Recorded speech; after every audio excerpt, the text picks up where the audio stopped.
তাফসীরুল কুরআন মাহফিলের প্রধান আকর্ষণ আন্তর্জাতিক খ্যাতি সম্পন্ন মুফাসসির কুরআন বিশিষ্ট ইসলামী চিন্তাবিদ শেখ আমির আল্লামা মুশতাক ফাইজি পীর সাহেব হুজুর। শুধু হুজুর আপনাদের সামনে তাফসীর পেশ করছেন আন্তর্জাতিক খ্যাতি সম্পন্ন মুফাসসির কুরআন নাগরিক দরবার শরীফের সম্মানিত পীর সাহেব আমাদের পরম শ্রদ্ধেয় হযরতুল আল্লামা মুশতাক ফাইজি মহোদয়। আমি হযরতকে তার তাফসীর উপস্থাপনের জন্য বিনয়ের সহিত অনুরোধ জানাচ্ছি।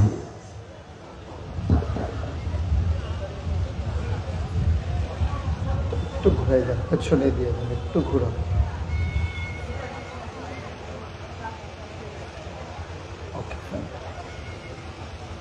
আসসালামু আলাইকুম ওয়া রাহমাতুল্লাহি ওয়া বারাকাতুহু।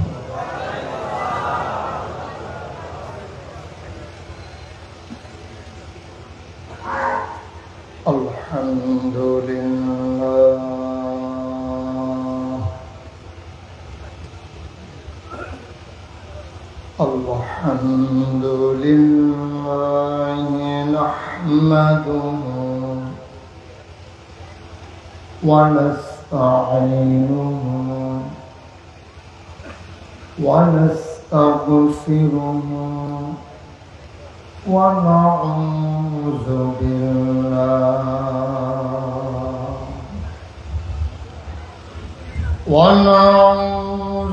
বিল্লাহি মিন শুরুরি আনফুসিনা ওয়া মিন সাইয়্যাতি আ'মালিনা। من يهد الله فلا مضل له ومن يضلل فلا هادي له ونشهد أن لا إله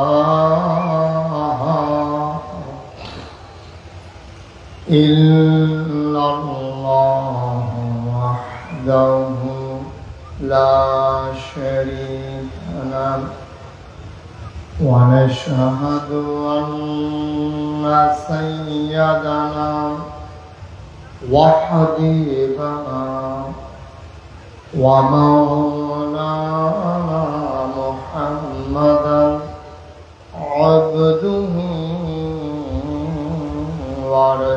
ورسوله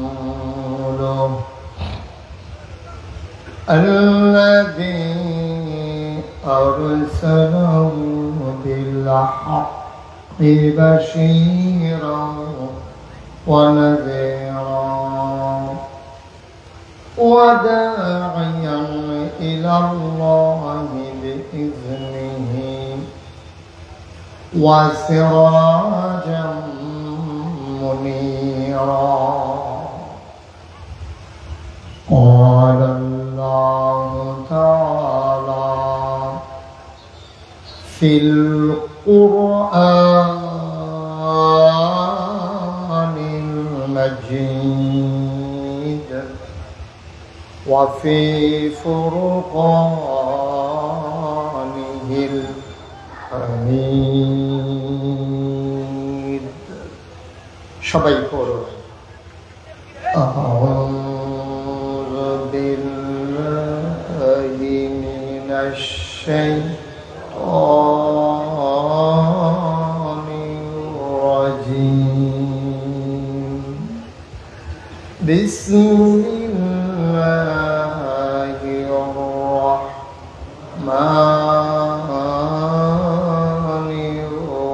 الرحيم. يا أيها النبي اتق الله ولا تطع الكافرين والمنافقين إن الله كان عليما حكيما. واتبع ما يوحى إليك من ربك إن الله كان بما تعملون خبيرا وتوكل على الله وكفى بالله وكيلا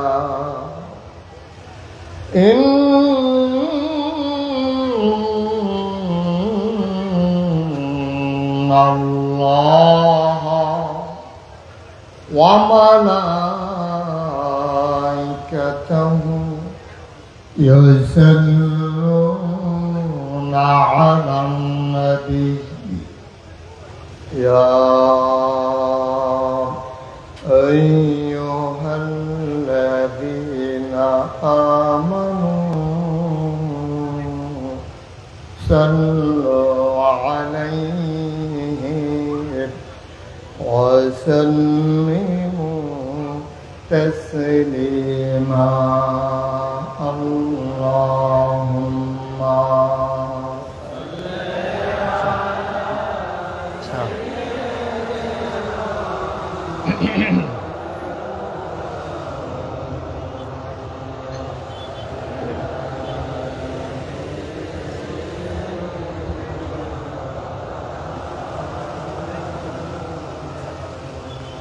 জোরে সুরে মহাব্বতের সাথে গলা ছেড়ে দিয়ে পড়ুন আল্লাহুম্মা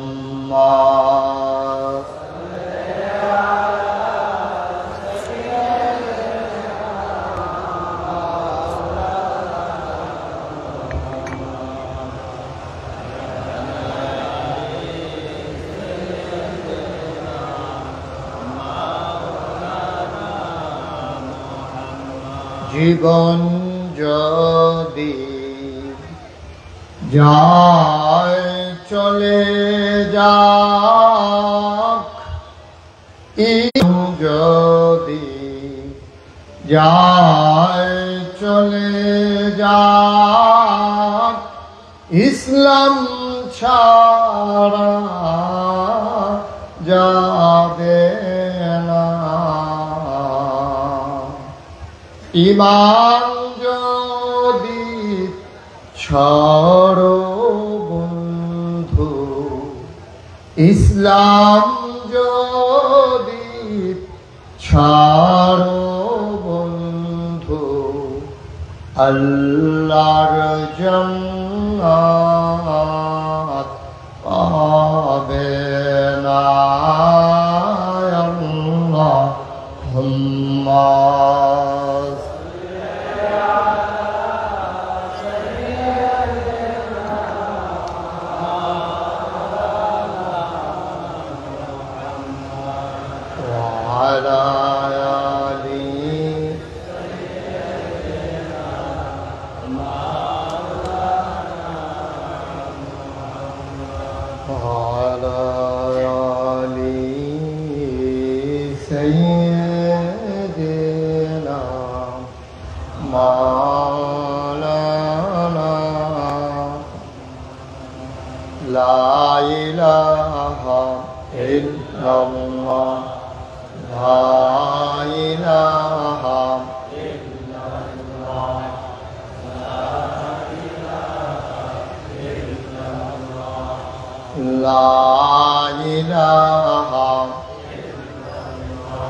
মুহাম্মাদুর রাসূলুল্লাহ সাল্লাল্লাহু আলাইহি ওয়াসাল্লাম আল্লাহুম্মা সাল্লি ওয়া সাল্লিম ওয়া বারিক আলাইহি।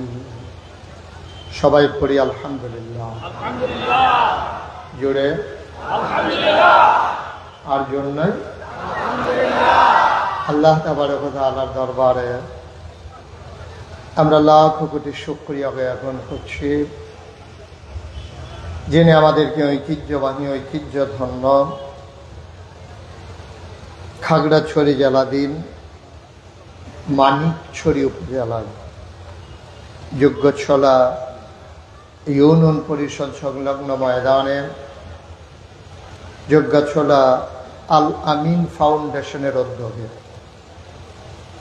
আজ 9 সেপ্টেম্বর রোজ সোমবার বরকতময় দিন শেষে অন্ধকারের চাদর যখন পৃথিবী ঢেকে দিয়েছে, জানান দিয়েছে রাত হয়ে গেছে, আকাশে যখন মেঘের ঘন ঘটা মাঝে মাঝে উকিঝুঁকি মারে, কোথাও বা কখনো বৃষ্টি রিমঝিম বরিশন ধারা, কর্তৃপক্ষের মনে যখন আতঙ্ক ধরিয়ে যায় মাহফিল করা যাবে কি যাবে না, সকল জল্পনা কল্পনার অবসান ঘটিয়ে মেঘমুক্ত আকাশ, বৃষ্টিমুক্ত রাত, মনোরম পরিবেশ, অনুকূল আবহাওয়া যিনি আমাদেরকে আজকের মাহফিলের জন্য দান করলেন, আলিশা মাহবুদের দরবারে অবনত মস্তকে সশ্রদ্ধ চিত্তে হৃদয়ের সবটুকুন আবেগ, উচ্ছ্বাস, ভালোবাসা, আকতি কাকতি মিনতি জমা করে মাহবুদের শিখানো কালেমা দিয়ে চিৎকার করে সবাই পড়ি আলহামদুলিল্লাহ। জনাব সাহেবে সদর, আজকের এই মাহফিলের জনাব সভাপতি, এলাকার কৃতি সন্তান, বিশিষ্ট আলেমে দ্বীন, হাফিজে কোরআন মৌলানা হারুনুর রশিদ সাহেব, আজকের মাহফিলের বিশেষ বক্তা। আমার পূর্বে যিনি আলোচনা করলেন বাংলাদেশ মজলিসুল মুফাসসিরিনের চিরঙ্গের মিডিয়া বিষয়ক সম্পাদক, আন্তর্জাতিক খ্যাতিসম্পন্ন মুফাসসির কোরআন হাফিজ মৌলানা কারি ইমরানুল হক শামীম, আমন্ত্রিত ওলামায়ে কিরাম, উপস্থিত বাংলাদেশ জামাত ইসলামীর বিভিন্ন স্তরের নেতৃবৃন্দ, জাতীয়তাবাদী বাংলাদেশ, জাতীয়তাবাদী দল বাংলাদেশ বিএনপির বিভিন্ন পর্যায়ের নেতৃবৃন্দ, উপস্থিত এই এলাকার বিভিন্ন মসজিদের ইমাম সাহেবান, ওলামায়ে কেরাম, মুরব্বিয়ানে আযম, কলিজার টুকরা যুবকেরা, পর্দার আড়ালের আমার মা ও বোনেরা, সবার প্রতি আমার আবারও আন্তরিক সশ্রদ্ধ সালাম। আসসালামু আলাইকুম ওয়া রাহমাতুল্লাহি ওয়া বারাকাতুহু। গত বছর আপনাদের মানিকছড়িতে আরেকটা মাহফিলে এসেছিলাম, এবছর আবার আসা হয়েছে একেবারে শুরুর দিকে। বাংলাদেশে সাধারণত বর্ষার মৌসুমে মাহফিল হয় না, যেহেতু ওপেন এয়ার এরকম মাহফিলের আয়োজন করা বর্ষার সিজনে কঠিন, কখন বৃষ্টি চলে আসে, 50-50 চান্স মাহফিল করাও যেতে পারে, নাও যেতে পারে। এজন্যে আমাদের দেশে সাধারণত শীতের মৌসুমেই মাহফিলগুলো হয়। যদিও বর্ষাকালের মাহফিল আপনারা যেমন করে আজকে এ মাহফিলকে লোকে লোকারণ্য করে জনসমুদ্রে পরিণত করে দিয়েছেন, অচ্চে পড়া ভিড় তৈরি করে দিয়েছেন, আমি অভিভূত, আমি মুগ্ধ, আমি প্লেসড এজন্যে যে এই পাহাড়ি অঞ্চলে যেখানে অনেক দূরে দূরে বাড়ি, এই মানুষগুলো একত্রিত করতে অনেক জায়গা থেকে আসা লেগেছে। আমাদের মতো সমতল জায়গা না যে ওষুধ বিক্রি করলেও কয়েক হাজার মানুষ চলে আসে। আপনারা অনেক দূর দূর থেকে এসেছেন, আপনাদেরকে আমি মোবারকবাদ জানাই, হৃদয় নিংড়ানো শুভেচ্ছা জানাই এবং দ্বিতীয় স্বাধীনতার রক্তিম শুভেচ্ছা জানাই। আল্লাহ তাবারক ওয়া তাআলা আমাদের সবাইকে কবুল করে নিক, সবাই বলি আমিন। বন্ধুগণ, যেহেতু রাত মোটামুটি অনেক হয়ে গেছে, আমরা কথা না বাড়িয়ে আমরা মূল আলোচনার দিকে চলে যাই। আমি যখন যেটা বলতে বলি, দয়া করে মঞ্চের সামনে দাঁড়ানো বসা যারাই আছেন সবাই আওয়াজ করে জবাব দেবেন ইনশাআল্লাহ। আমরা একটু প্র্যাকটিস করি না? বলেন সুবহানাল্লাহ। ফ্ল্যাশ লাইটটা বন্ধ করে দেন। বলেন আলহামদুলিল্লাহ। বলেন আল্লাহু আকবার। শুকরিয়া আদায় করলাম কার? করব কার? করে যাব কার? লস না লাভ? কম না বেশি? প্রমাণ আছে নাকি নাই? আমার আল্লাহ রাব্বুল আলামিন কোরআনুল কারীমে কত সুন্দর করে ওয়াজ করে দিলেন। আল্লাহ বলেন, লা ইন শাকারতুম লা আযীদান্নাকুম। ও দুনিয়ার মানুষ, নিয়ামত পেয়ে যদি শুকরিয়া আদায় করবে, যেই নিয়ামত পেয়ে শুকরিয়া আদায় করবে, শুকরিয়া আদায়ের কারণে ওই নিয়ামত আমার আল্লাহ আরো বহুত গুণে বাড়িয়ে দেবেন। বলেন সুবহানাল্লাহ। আমার আল্লাহ যা বলেন তা করেন নাকি করেন না? কম কম না বেশি বেশি?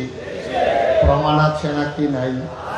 কোরআনুল কারীমের 30 পারায় সূরা বুরুজের শেষ অংশে আল্লাহ তাবারক ওয়া তাআলা কত সুন্দর করে ওয়াজ করে দিলেন। আল্লাহ বলেন, ফাআলুল লিমা ইউরিদ।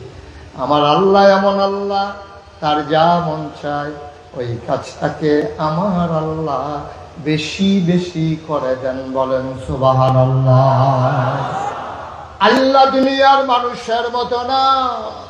দুনিয়ার মানুষ বলে একটা, করে আরেকটা, ঠিক কিনা? অসুখে পড়লে একরকম, ভালো হয়ে গেলে আরেক রকম, বিপদে পড়লে একরকম, বিপদ দূর হয়ে গেলে আরেক রকম, দিনের আলোতে একরকম, আধারের বেলা আরেক রকম, নির্বাচনে দাঁড়াইলে একরকম, পাশ করার পরে আরেক রকম, ঠিক কিনা? একটু বেশি ঠিক না? নির্বাচনের আগে কয় পালাই না, পালাইতে আবার সময়ও লাগে না। মুসলমান মন দিয়ে শুনো রে ভাই, আমার আল্লাহ যা বলেন তিনি তাই করে দেন। তিনি কখনো ওয়াদা খেলাফ করেন না। তিনি নিজেই নিজের ব্যাপারে ওয়াজ করে দিলেন। আমার আল্লাহ বলেন, ইন্নাকা লা তুখলিফুল মিয়াদ। আমার আল্লাহ এমন আল্লাহ, তিনি যা ওয়াদা করেন, ওয়াদার খেলাফ করা আমার আল্লাহর জন্য শোভা পায় না, ঠিক কিনা? তিনি নিজেই নিজের পরিচয় তুলে ধরেছেন।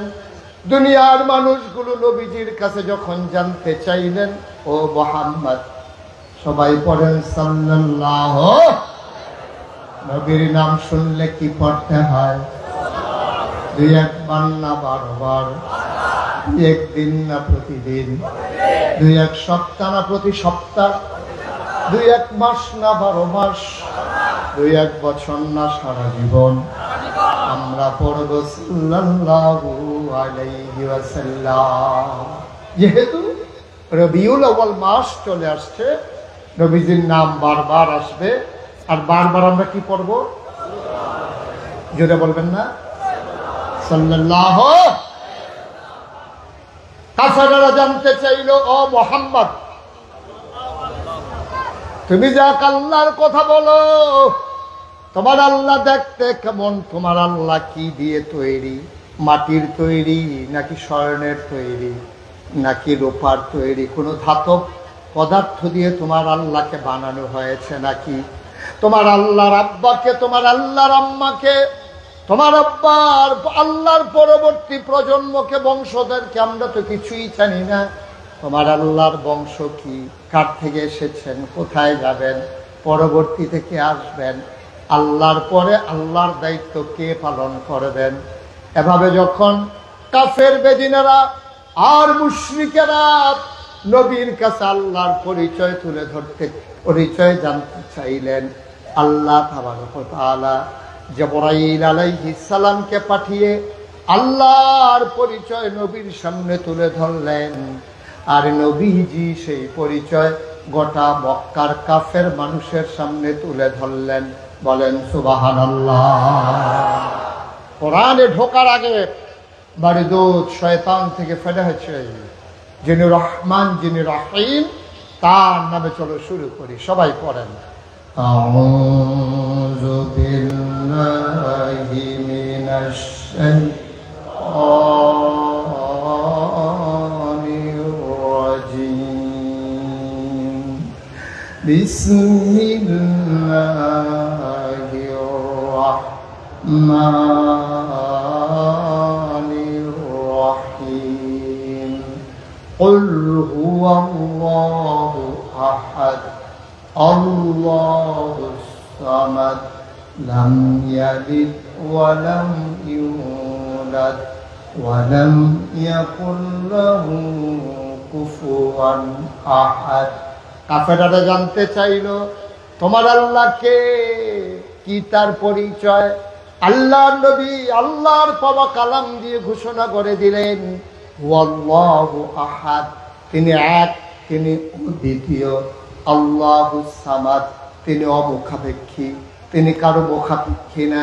কারো কাছে তার কোনো ধরা নাই, কারো কাছে তার কোনো চাওয়া নাই। তিনি লাম ইয়ালিদ ওয়া লাম ইউলাদ ওয়া লাম ইয়াকুল লাহু কুফুয়ান আহাদ, তিনি কারো থেকে জন্ম নেন নাই, তিনি কাউকে জন্ম দেন নাই। ও বন্ধু, পৃথিবীতে নেতার মতো নেতা হয়, মন্ত্রীর মতো মন্ত্রী হয়, এমপির মতো এমপি হয়, পীরের মতো পীর হয়, মরিদের মতো মুরিদ হয়। আমার আল্লাহর কি মত হয়? আমার আল্লাহর কি নমুনা হয়? আমার আল্লাহর কি ডুপ্লিকেট হয়? আমার আল্লাহর কি মডেল হয়? আমার এই আল্লাহ কয়জন? জোরে কন, আর জোরে, মধুর সুরে, সবাই মিলে মন প্রাণ উজাড় করে গলা ছেড়ে দিয়ে মধুমাখা কণ্ঠে আকাশ বাতাস প্রকম্পিত করে, খাগড়াছড়ির জমিন কাঁপিয়ে দিয়ে রাতের স্তব্ধতা ছিন্ন ভিন্ন করে। ওই আল্লাহকে চলো সবাই মিলে জানিয়ে দেই, চিৎকার করে গলা ছেড়ে দিয়ে মধুমাখা কণ্ঠে চলো সবাই মিলে আল্লাহর একটা ডাক দেই, আল্লাহ। ও প্রাণের আল্লাহ, খুঁজে খুঁজে দেখলাম সব কিছুর মতো পাইলাম, তুমি আল্লাহর মতো পাইলাম না। মহব্বতের সাথে পড়ে দাও লা ইলাহা লা ইলাহা, জোরে জোরে লা ইলাহা, আরো জোরে লা ইলাহা, মধুর সুরে লা ইলাহা, মাশাআল্লাহ লা ইলাহা। আসমান জমিন গায়রুল্লাহ, পাহাড় পর্বত গায়রুল্লাহ। আসমান জমিন গায়রুল্লাহ, পাহাড় পর্বত গায়রুল্লাহ। শুধু তুমি মাহবুদ এক আল্লাহ, লা ইলাহা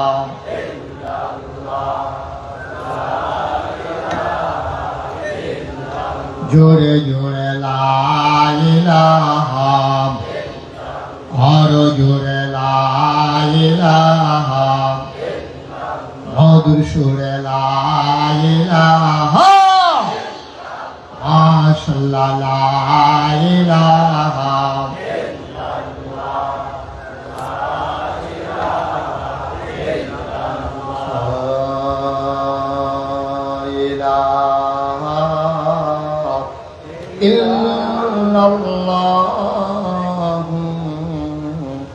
মুহাম্মাদুর রাসূলুল্লাহ সাল্লাল্লাহু আলাইহি ওয়াসাল্লাম। সবাই আলহামদুলিল্লাহ।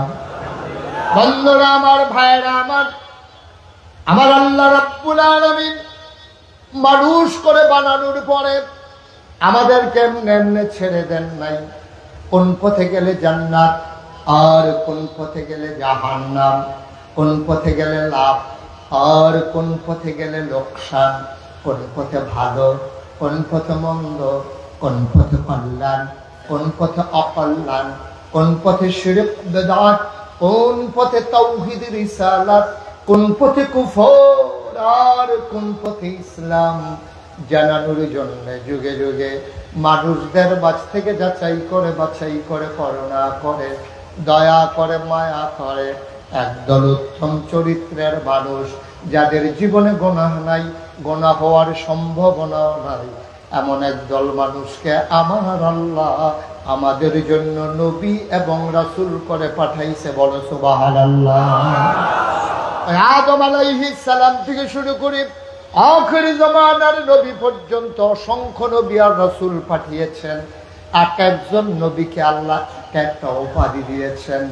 আদম সফিউল্লাহ, নূহ আদমের সানি, ইব্রাহিম খলিলুল্লাহ, ইসমাইল জাবিউল্লাহ, মুসা কালিমুল্লাহ, ঈসা রূহুল্লাহ, মুহাম্মাদুর রাসূলুল্লাহ সাল্লাল্লাহু আলাইহি ওয়াসাল্লাম।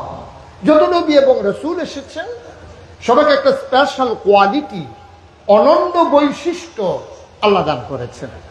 যেই যুগে যেই জিনিসটার চাহিদা বেশি ওই জিনিসটা নবীদেরকে দিয়েছেন বেশি। যেমন মূসা আলাইহিস সালাম, তাকে বলা হয়েছে কালিমুল্লাহ, ঈসা রূহুল্লাহ, দাউদ নবীরে দিলেন সুন্দর কণ্ঠ, সুলাইমান নবীরে দিলেন রাজত্ব, ইউসুফ নবী দিলেন সুন্দর চেহারা। সুবহানাল্লাহ বলবেন না? এখন এক এক নবীর এক একটা দিল, একজন নবীও নাই যেই নবীদেরকে এরকম স্পেশাল কোয়ালিটি অনন্য বৈশিষ্ট্য দেন নাই। এখন প্রশ্ন হলো, সব নবীরে যদি সব দিল, আমার নবী ছোট নবী না বড় নবী? কথা না দেখি, ছোট নবী না বড় নবী? সবার মতো না সেরা নবী? আহলুস সুন্নাত ওয়াল জামাত আমরা যারা, আমাদের নবীর ব্যাপারে আমাদের আকীদা হলো তিনটা। তিনি রাহমাতুল লিল আলামিন, তিনি ইমামুল মুরসালিন, তিনি খাতামান নবী। সুবহানাল্লাহ বলবেন না? এই নবীর পরে আর নবী নাই, প্রমাণ আছে নাকি নাই? নবী নিজেই বলেছেন, আনা খাতামুন নবিয়্যিন লা নবিয়্য বা'দি, আমি হলাম সর্বশেষ নবী, আমার পরে নবী নাই। এই নবীদের শেষ এই কোরআনুল কারীমে আল্লাহ কেমন সুন্দর করে আলোচনা করে দিলেন। ইন্তেকালের 81 দিন আগে আল্লাহর নবী আরাফার ময়দানে জাবালে রহমত পাহাড়ের কিনারে পরন্ত বিকেল, সূর্য ডুবো ডুবো প্রায়, সূর্যের সোনালি রোদ তখন বাঁকা হয়ে নবীর গায়ে পড়ছে। নবী বসে আছেন ওটের পিঠে। হঠাৎ করে সবাই তাকিয়ে দেখলো নবীর কপালে মুক্তার দানার মতো ঘাম দেখা যায়, চোখগুলো হয়ে গেছে বড় বড়, গাল হয়ে গেছে লাল। আল্লাহর নবী যে ওটের উপরে বসা ছিলেন, আস্তে করে নবীকে নিয়ে বসে বললেন। সবাই অবাক বিস্ময়ে চমকে উঠল, থমকে দাঁড়ালো, আশ্চর্যান্বিত হয়ে গেল। এই পরন্ত বিকেল, মৃদু মন্দ বাতাস, কারো গায়ে গরম নাই, নবী কেন ঘামতেছেন? হঠাৎ করে যখন উঠটা বসে পড়লো, আল্লাহর নবী উঠে দাঁড়ালেন। তিনি মুচকি হাসলেন, সবাইকে একটা ডাক দিলেন। কিতাব সাক্ষী দেয় ময়দানে সেদিন 1,25,000 সাহাবা ছিল। কোনো মাইক ছিল না, কোনো সাউন্ড সিস্টেম ছিল না। নবী খালি মুখে একটা ডাক দিলেন। সামনের মানুষটা যেমনি শুনলেন, পেছনের মানুষটাও তেমনি শুনলেন। এটা মুআজিজা, স্পেশাল কোয়ালিটি। তিনি যেমন করে ডাকলেন, 1,25,000 সাহাবা সবাই একরকম করে নিজের কানে শুনলেন। সেদিন নবীটাকে বললেন, ও সাহাবারা, আমি এই মুহূর্তে আমার কাছে একটা আয়াত নাজিল হয়েছে, শুনতে চাও? সাহাবারা বলতে, ইয়া রাসূলুল্লাহ, আপনি যদি দয়া করে শোনান। আল্লাহর নবী বললেন, এইমাত্র আয়াত নাজিল হয়ে গেল, আল ইয়াউমা আকমালতু লাকুম দীনাকুম ওয়া আতমামতু আলাইকুম নি'মাতি ওয়া রাদিতু লাকুমুল ইসলাম দীনা। শোনো শোনো শোনো, আল্লাহ ঘোষণা দিয়েছেন আজকে দিন পরিপূর্ণ করে দেওয়া হয়েছে। আল ইয়াউমা, আজকের এই দিনে, আকমালতু, আমি আল্লাহ পরিপূর্ণ করে দিলাম, দীনাকুম, তোমাদের ধর্ম, ওয়া আতমামতু আলাইকুম নি'মাতি, তোমাদের জন্য আমার নেয়ামত যথেষ্ট করে দিলাম, ওয়া রাদিতু লাকুমুল ইসলাম দীনা, আর তোমাদের জন্য আল্লাহর পক্ষ থেকে মনোনীত একটা ধর্ম দেওয়া হলো, তার নাম হলো ইসলাম। মনোযোগ নষ্ট হয়ে গেছে না? উনি কি শৃঙ্খলা করতেছে? এই যে ভাই, শৃঙ্খলা, আপনি তো শৃঙ্খলা করতেন, যে বিশৃঙ্খলা বেশি হয়ে যাচ্ছে। বেড়া দিছে খেত না খাওয়ানোর লেগে, বেড়া নিজে খেত খাওয়ানো শুরু করছে।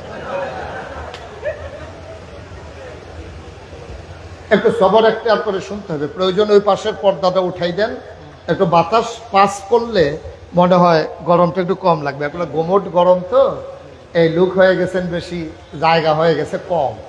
আর আপনারা ওই রকম হইছেন যে ওনারা দাওয়াত দিছে ঘর পিছে একজন, আর আপনারা আইয়া পড়ছেন একবার ঘর হাফটা আইয়া হয়ে গেছে।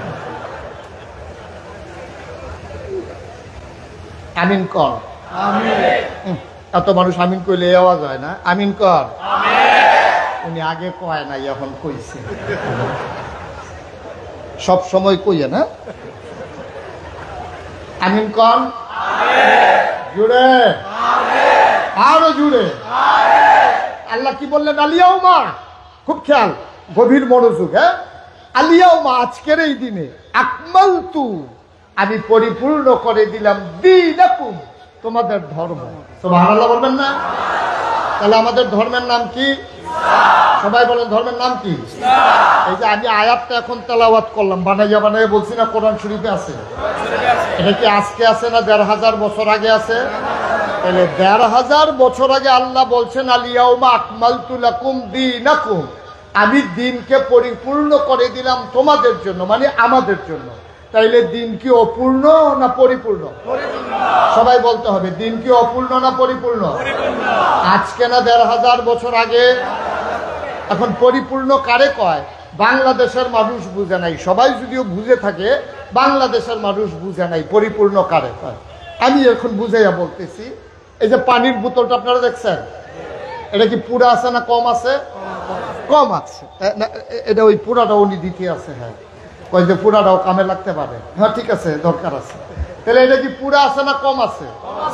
আচ্ছা, এইটার ভিতরে পুরাপুরি আছে না কম আছে? পুরাপুরি আছে। এখন আমি যদি এটার ভিতরে ১ কুশ পানি দিই, এটা কি ভিতরে পড়বে না বাইরে পড়ে যাবে? আবার যদি এখান থেকে ১ ঢুক পানি খেয়ে ফেলি, এটা কি পরিপূর্ণ থাকবে না কমে যাবে? তাইলে পরিপূর্ণ মানে হচ্ছে কমও না বেশিও না, অর্থাৎ এই পরেও যাবে না, আবার এই ঘাটতিও হবে না, এটাকে কয় পরিপূর্ণ। তাইলে আল্লাহ বলছেন, নবীজিও বলে নাই, কিন্তু কোনো সাহাবা বলে নাই, কোনো তাবেই বলে নাই, কোনো তাবেই বলে নাই, উম্মাহাতুল মুমিনিন যারা, তারা বলেন নাই। তারপরে আপনার উলামায়ে মুতাকাদ্দিমিন, মুতাআখিরিন, সালফে সালিহিন, মুফাসসিরিনে কারাম, মুফতিয়ানে আযম, কেউ বলে নাই। আল্লাহ বলছেন দিন পরিপূর্ণ। পরিপূর্ণ মানে হচ্ছে কমানোও যাবে না, বাড়ানোও যাবে না। এটার নাম হলো দিন। আর দিনের নাম কি? তাইলে আমরা কি আল্লাহর কথা সবাই, আল্লাহকে কি আল্লাহ হিসাবে মানি? আল্লাহকে মানা মানি কি?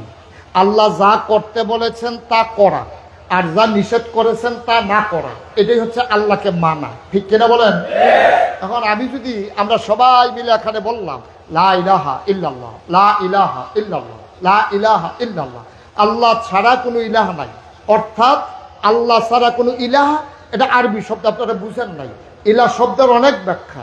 আমি সহজ করে, বাংলাদেশে যত বক্তা আছে সবচেয়ে সহজ করে ওয়াজ করতে পারি আমি, এটা অনেকেই বলছে। আমি বলতেছি তা না। আমার ওয়াজ যদি না বুঝেন, তাইলে বাংলাদেশে আপনার ওয়াজ শুনতে লাভ হবে না। এত সহজ করে ওয়াজ কেউ করতে পারে না। আমি একেবারে এই শ্রোতা যারা, তাদের প্রয়োজন অনুসারী আমি ওয়াজ ডেলিভারি দেওয়ার আল্লাহ আমারে এই সামান্য একটু যোগ্যতা দিছে। যার দাঁত উঠে নাই, তার ফিডারে করে দুধ দেওয়া লাগবে। যার এই কিছু দাঁত উঠছে, এখনো পুরোপুরি ভাত হজম করতে পারে নাই, তারে ডাইলের পানি দিয়া মাখাইয়া কোসাইল্লা দেওয়া লাগবে। এরপরে যদি এই চাবাইতে সমস্যা হয়, প্রয়োজনে বদনার ভিতরে ভইরা নল দিয়া ওয়াজ না বুঝার কোনো সুযোগ নেই, বুঝ নিয়ে যাওয়াই লাগবে। কারণ কিয়ামতের ময়দানে এই ওয়াজ নিয়ে আমি আসামি হইতে রাজি না। আমার বুঝাইয়া বলার আমি বুঝিয়ে বলবো, আপনি যদি না মানেন এটা আপনার বিষয়। তাইলে আমরা সবাই মিলে পড়ি লা ইলাহা লা ইলাহা লা ইলাহা। মানে কি? মানে বলেছি আল্লাহ ছাড়া কোনো ইলাহ নাই। আবার আসা আরেকটু বুঝাইয়া বলি, আল্লাহ ছাড়া কোনো ইলাহ নাই, আল্লাহ ছাড়া কোনো মাবুদ নাই, আল্লাহ ছাড়া কোনো মাশুক নাই, আল্লাহ ছাড়া কোনো মওজুদ নাই, আল্লাহ ছাড়া কোনো মাকসুদ নাই। এটার নাম হলো লা ইলাহা ইল্লাল্লাহ। মাবুদ নাই মানে আমার ইবাদত পাইতে পারে আল্লাহ ছাড়া আর কেউ আছে না। আমার প্রকৃত বন্ধু হইতে পারে আল্লাহ ছাড়া কেউ আছে না। আমার সামনে এই জগৎ যা কিছু দেখি আমি মনে করি সব কিছুই আল্লাহ। এখানে আল্লাহর ছাড়া কারো ক্ষমতা নাই। ইনিল হুকমু ইল্লা লিল্লাহ। আল্লাহ ছাড়া কারো হুকুম নাই, আল্লাহ ছাড়া কোনো ইবাদত পাওয়ার উপযুক্ত কেউ নাই, আল্লাহ ছাড়া আমার প্রকৃত বন্ধু কেউ নাই, আল্লাহ ছাড়া কোনো কিছুর অস্তিত্ব নাই, আল্লাহ ছাড়া আইনদাতা নাই, আল্লাহ ছাড়া বিধানদাতা নাই, আল্লাহ ছাড়া রিজিক দাতা নাই, আল্লাহ ছাড়া হায়াত দাতা নাই, আল্লাহ ছাড়া মউত দাতা নাই। তাইলে সকল ক্ষমতার যিনি অধিকারী তিনি কে? আল্লাহ। এটা সবাই বিশ্বাস করেন? সবাই মানেন? তাইলে আপনি যে মাজারে গিয়া সাজদা দিলেন,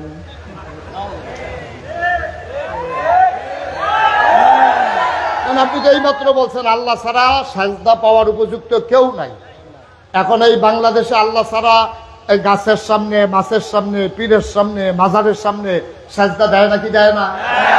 আপনাদের এলাকায় বোধহয় দেয় না, একটু কাছাকাছি দেয় না, এখানে দেয় না নাকি? আছে তো পুরো উনি কয় মহিলা সহজে, তো পুরুষ দিতে পারলে মহিলার কি দোষ? মহিলা যে দিয়া ফইরা থাকে না, উঠে না, যে এটাই তো বেশি। তাহলে সেজদা পাও না কে? তাহলে আপনি মাজারে গিয়ে সেজদা দিলেন, একেবারে সরল বিশ্বাসে বলবেন আমার খুশির জন্য না, তাইলে কি আল্লাহকে মানা হয়েছে? কথা কোন, আল্লাহকে মানা হয়েছে? আপনি যদি বলেন যে এবার যে ঝড়, এই বৃষ্টি আসতেছিল, বাংলাদেশের মানুষ এমন প্রস্তুতি নিছে, ঝড়টা তুফানটা ভয় পাইয়া ইন্ডিয়ার দিকে চলে গেছে, এটা কি আল্লাহর উপরে বিশ্বাস হয়েছে? কথা না, বিশ্বাস হয়েছে? এবার মা দুর্গা হাতিতে চড়ে এসেছে বলে এবার বাংলাদেশে ফসল বেশি হয়েছে। যেই তুফান হয়েছিল, নতুন পালাগুলা যদি না লাগাইতাম তাইলে প্রথম ঠেলাই ঘরটা উল্টাই নিয়ে যাইত। এটা কি আল্লাহর প্রতি বিশ্বাস হয়েছে? তাহলে আমার দেশে পীরের পায়ে গিয়া সাজদা দেয় নাকি দেয় না? পীরের পায়ে চুমায় নাকি চুমায় না? পীরের বুড়ি আঙ্গুল সোয় নাকি সোয় না? গোসলের পানি খায় নাকি খায় না? খাড়াস কারে খায়।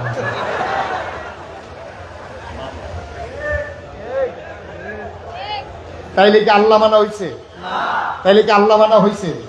আপনি মুখে বলবেন লা ইলাহা ইল্লাল্লাহ, জিকির করতে আছেন, ফিরসা হুজুর এসে জিকির করতে আছে, আপনিও জিকির করতে আছেন, মহিলারা হুজুরের লেগে দেশি মুরগার ডিম সিদ্ধ করে ফাটাইতে আছে। আরে বাবা, জিকির, এরকম জিকির হুজুরে যখন জিকির করে মনে হয় গাছে জিকির করে, মাছে জিকির করে, মাডিয়ে জিকির করে। আর হুজুরে যেই মেহনত করতে আছে, দেশি মুরগার ডিম ফাওয়া দেওয়ার হুজুরের দরকার আছে। দেশি মুরগার বাচ্চা আপনি জব করে হুজুরের জন্য বোনা করে পাঠাইছেন, তারপরে বিদেশি ফুতের টেহারা, গরুর কলজারা, মাছের মাথারা, গাছের লাউডা সব আপনি হুজুরকে দিলেন, মনে করতে আছেন লা ইলাহা ইল্লাল্লাহ। আপনিও জিকির করতে আছেন, হুজুরও জিকির করতে আছে। এই মুহূর্তে আপনি যখন ঘরের ভিতরে মসজিদে মাঠে বসে জিকির করতে আছেন, এমন সময় একজন ফোন দিছে, ভাই কিস্তির টেহারা লইয়া আইছিলাম। কি টেহা? কথা বুঝেন না? এই যে মাসে মাসে যে সুদের কিস্তি দেওয়া লাগে, কিস্তির টাকাটা লইয়া তো আইছিলাম। আপনি কো তুই কিস্তির টেহা লইয়া ফোন দিতে আসো? আমি মসজিদও না, জিকির করতে আসি, লা ইলাহা লা ইলাহা, এমন জিকির করতে আছে। বাড়ি ওর ঘাম ছুটটা যেতে আছে, পাঞ্জাবির বুতাম খুললা যেতে আছে, লুঙ্গি একটু ফোড়া লাগতে আছে, কপাল বাইয়া বাইয়া ঘাম পড়তে আছে। এমন সময় যখন কইছে কিস্তির টেহারা লয়ে আইছিলাম, কি করতাম? হ্যাঁ তো কই লা ইলাহা ইল্লাল্লাহ, মসজিদের সামনে আই গেলাম।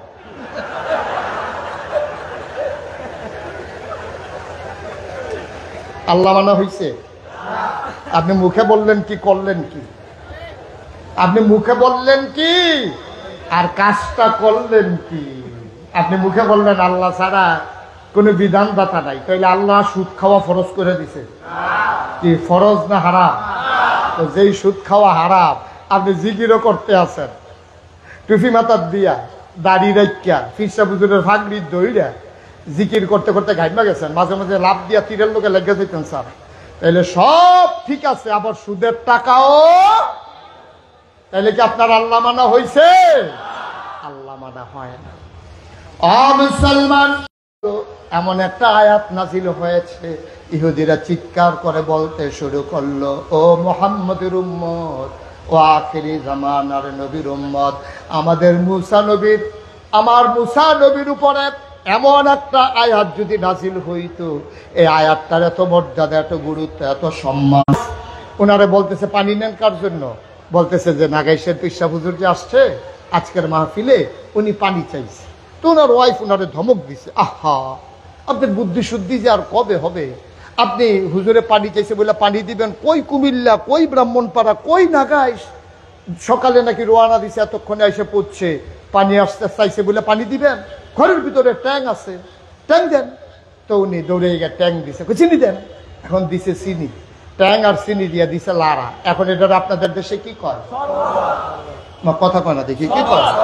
তা আমি হারুন ভাইয়ের কাছে কি শরবত চাইছিলাম না পানি চাইছিলাম? উনি আমার আইনা দিছে কি? আজকে ইসলামের হয়েছে এই অবস্থা, ঠিক কিনা বলো? এইরকম এক বোতল সাদা পানির মতো ইসলাম ১,৫০০ বছর আগে আল্লাহ দিয়েছিলেন। এই সাদা পানির মতো ইসলামটার সাথে কেউ ট্যাং দিছে, কেউ সিবিটা দিছে, কেউ রুয়াবজা দিছে, কেউ তুকমার দানা দিছে, কেউ ইসুফগুলের ভুসি দিছে, কেউ চিনি দিছে। আর লাড়া দেওয়ানের লিগে তো আমরা তারা বেড়া হয়ে গেল।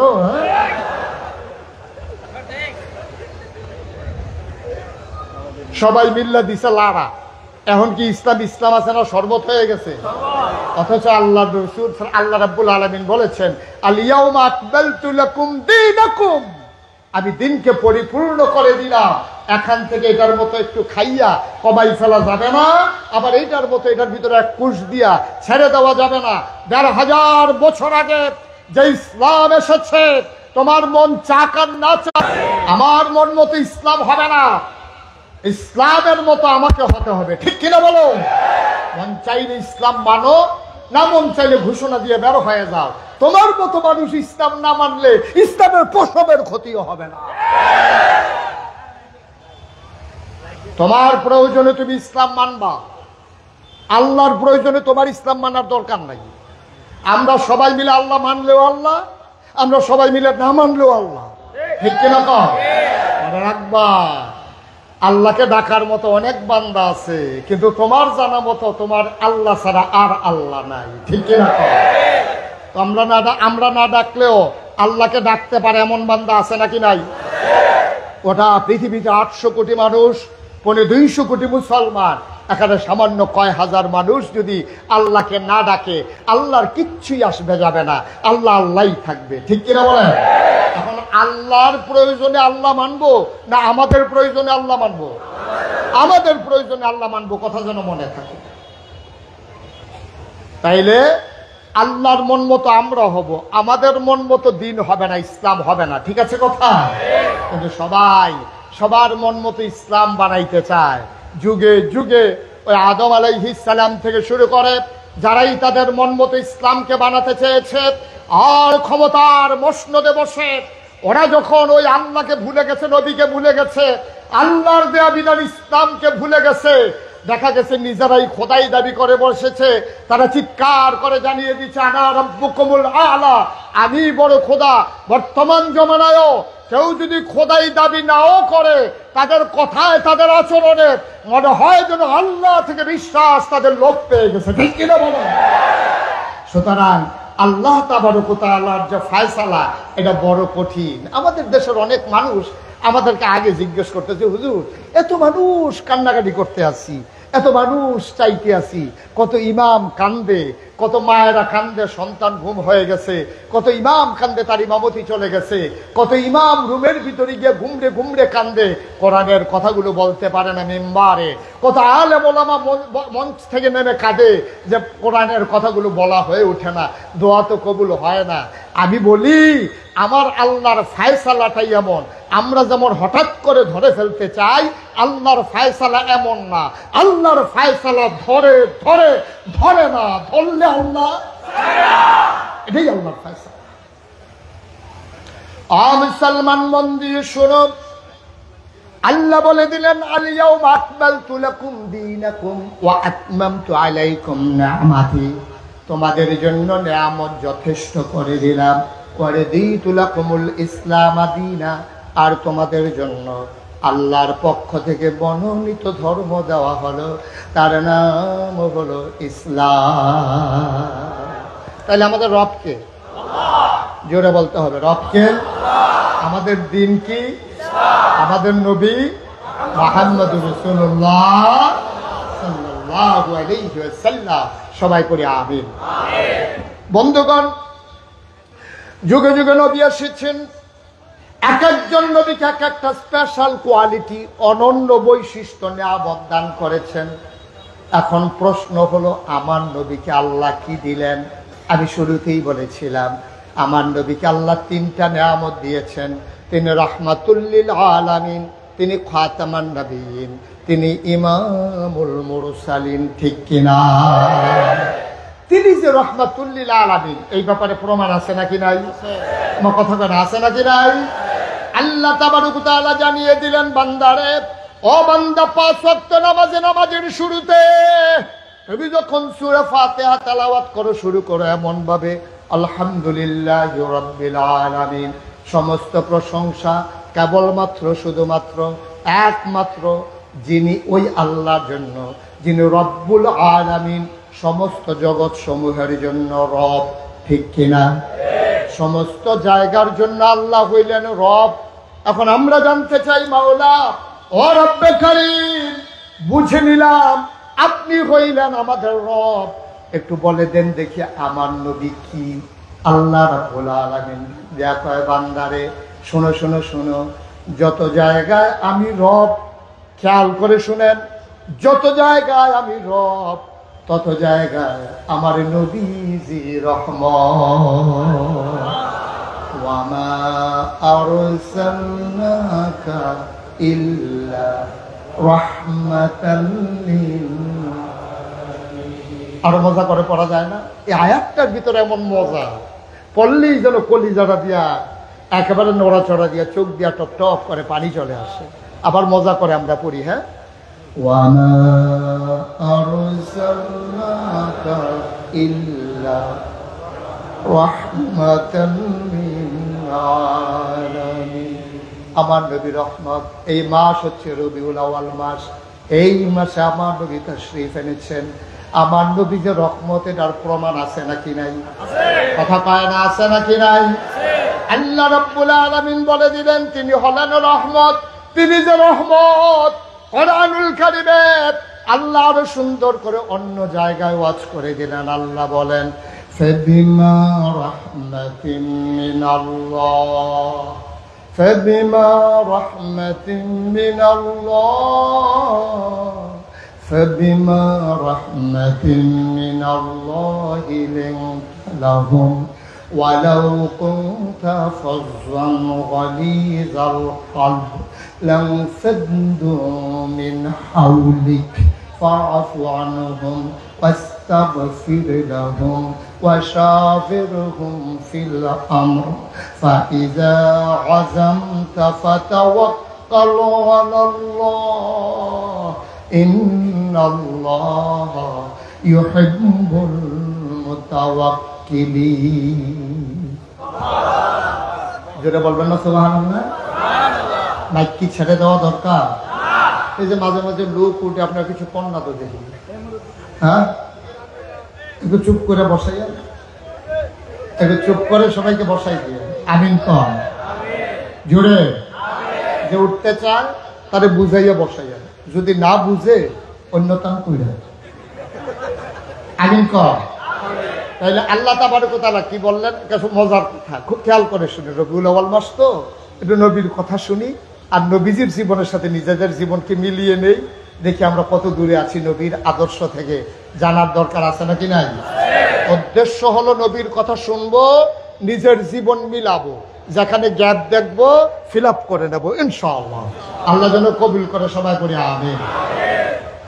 আল্লাহ বলছেন ফাবিমা রাহমাতিন মিনাল্লাহ, ও নবী আল্লাহর পক্ষ থেকে আপনার পক্ষ থেকে আপনার সাথে যে রহমত দেওয়া হয়েছে, লিং তালাহুম, আপনার মনটাকে আল্লাহ নরম করে বানাইছে। সুবহানাল্লাহ কয় না?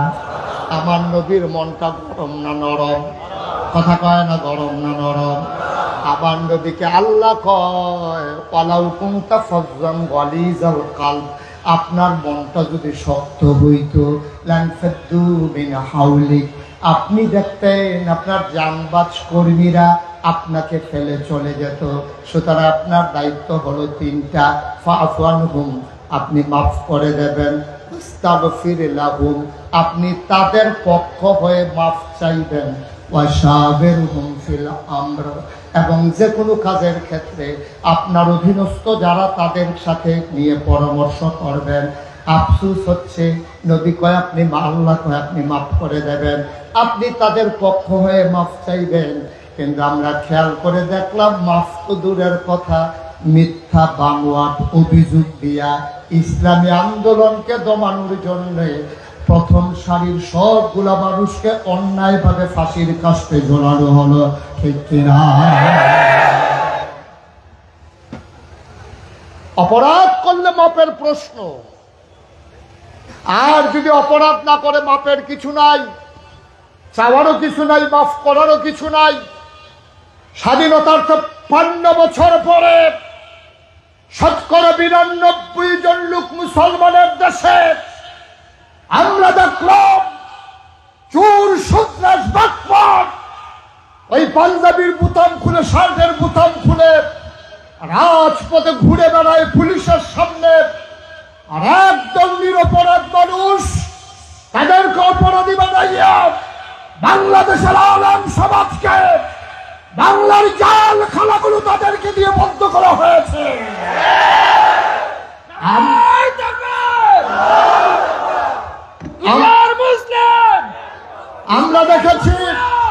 আমরা দেখেছি এই বাংলাদেশে যখন ওই সন্ত্রাসীরা মাথা উঁচু করে হাঁটে, আর আমরা দেখেছি সভ্যচত্বরে মুসলমানের রক্তে পিঙ্গলপ রক্তে রঞ্জিত হয়েছে, ঠিক কিনা বলো?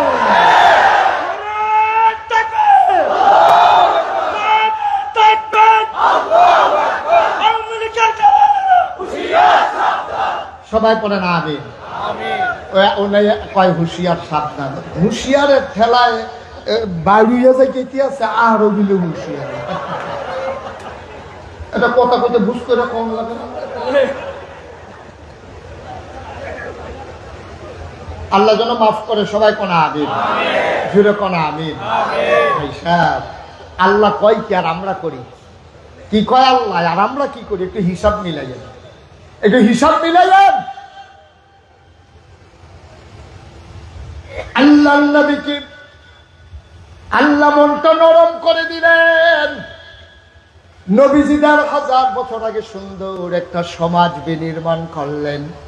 আমার নবীর মনটা কেমন নরম, মন দিয়ে শুনুক মুসলমান।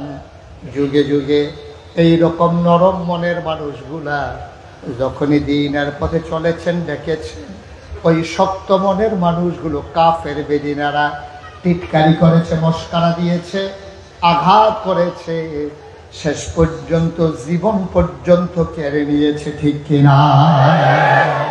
আপনি ভাবতে পারেন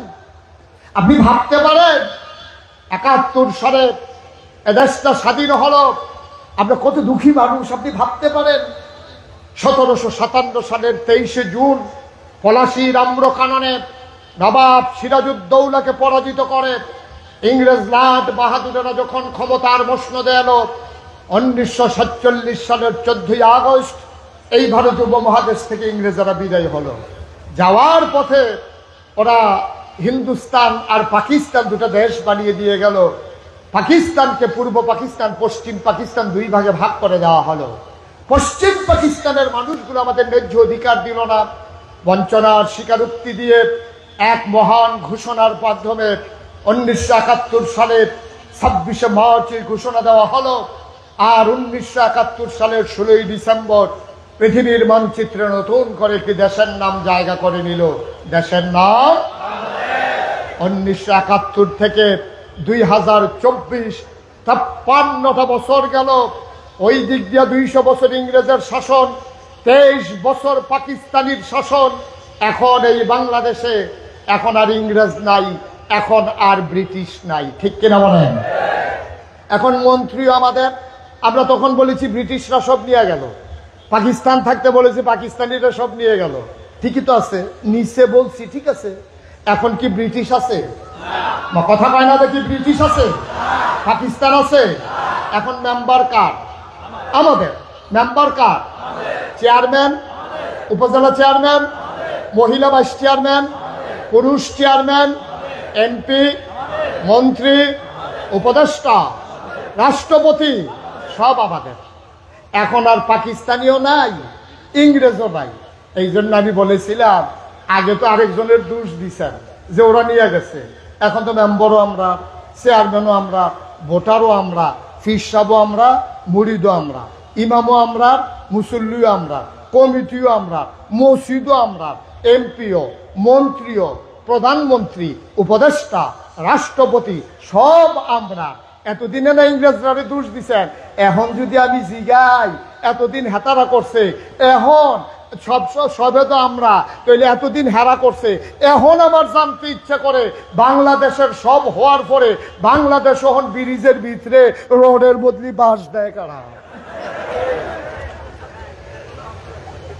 ঠিক কিনা কও? এখন তো ইংরেজ নাই, ইংরেজ আছে, এখন পাকিস্তানি আছে। এখন কে রোডের বদলি বাস দেয়?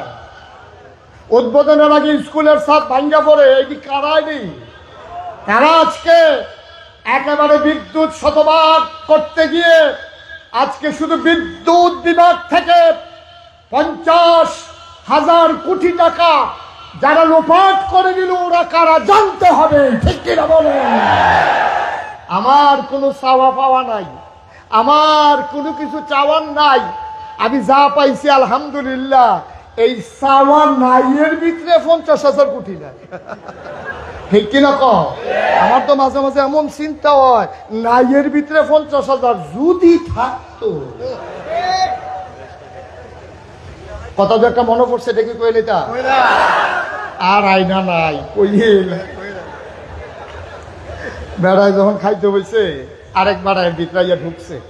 ঢোকার পরে কইতেছে, ভাই সাহেব আমার লগে বই আলাম, দুগলা খাই আলাম। কাও না, খাইয়াইছি। কাও আইসেন, আমি খাইতেছি, আপনি বইয়া থাকবেন, খান দুগলা। কাও অহন্দার আগের মতো খাইতে পারেন না, রুচি টুচিও তো নাই। হে কয় না না ভাই সব আইসেন, যখন যা আছে তাই খান। এখন বইছে পরে, এখন মেহমানরা আগে দেয়, গৃহস্থে পরে লয়। মেহমানরা যেমনি দেওয়া শুরু করছে, ভাতের যেই বল করে ভাত আনছিল প্রথমে নাই, এবার আবার আনাইছে, এইবারও শেষ। এর পরের বার বউয়ের কাছে গেছে, পরে ঘরের ভিতর থেকে কইতাছে, আপনি কোন মেহমানের না বয়াইছেন? কয় যে অসুবিধা কি, রুচি নাই। এই রুচি নাই এর ভিতরে দিয়া বলের শেষ, দেখছি শেষ। বেরিয়ে কইতে আছে, খাওয়াইয়া যাইতে কইয়া দিয়েন, যেই বছর রুচি হইয়ে আমরা বাড়ির কাছে দিয়া যেন নাই।